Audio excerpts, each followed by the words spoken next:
બારામતીની આ ઘટના છે મહત્વપૂર્ણ સમાચાર। મહારાષ્ટ્રના બારામતીમાં એનસીપી નેતા અજીત પવારનું વિમાન દુર્ઘટનાગ્રસ્ત થયું છે, ક્રેશ થયું છે।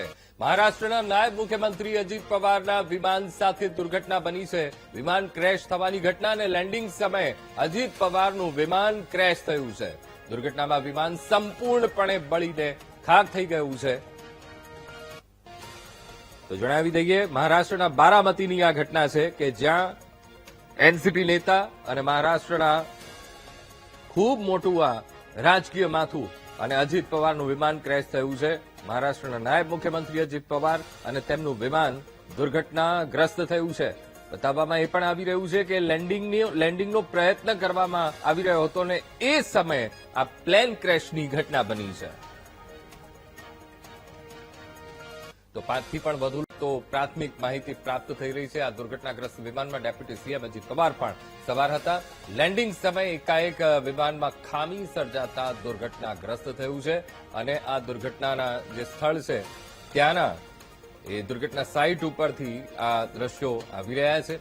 જ્યાં જુઓ ત્યાં બસ આગ અને આગના દ્રશ્યો દેખાઈ રહ્યા છે।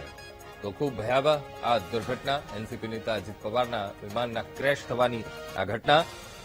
લેન્ડિંગનો પ્રયત્ન કરવામાં આવી રહ્યો હતો, લેન્ડિંગ કરાવાઈ રહ્યું હતું અને મહારાષ્ટ્રના બારામતીમાં આ ઘટના બની છે અને એરપોર્ટની નજીક આવેલા ખેતરમાં જઈને આ વિમાન ક્રેશ થયું છે। કોઈ કાર્યક્રમમાં જવા માટે તેઓ પહોંચી રહ્યા હતા। હજુ સ્પષ્ટ નથી થયું કે વિમાન એ જે ક્રેશ થવાની જે ઘટના છે એ જ્યારે લેન્ડિંગ થઈ રહ્યું હતું એ પ્રયત્નમાં થયું છે કે અથવા તો કોઈ ટેકનિકલ ખામીને કારણે આ દુર્ઘટના બની છે, હજુ એ સ્પષ્ટ નથી થયું। તપાસ થશે ત્યારબાદ એ ખ્યાલ આવશે કે દુર્ઘટના કેવી રીતે બની, પણ દુર્ઘટનામાં વિમાન સંપૂર્ણપણે બળીને ખાક થયું છે।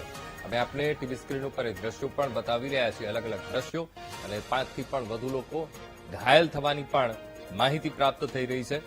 તો હાલ તો પ્રાથમિક અનુમાન એ પણ લગાવવામાં આવી રહ્યું છે કે લેન્ડિંગ સમયે આ પ્લેન દુર્ઘટનાગ્રસ્ત થયું હોઈ શકે। દુર્ઘટનામાં વિમાન સંપૂર્ણપણે બળીને ખાક થયું છે।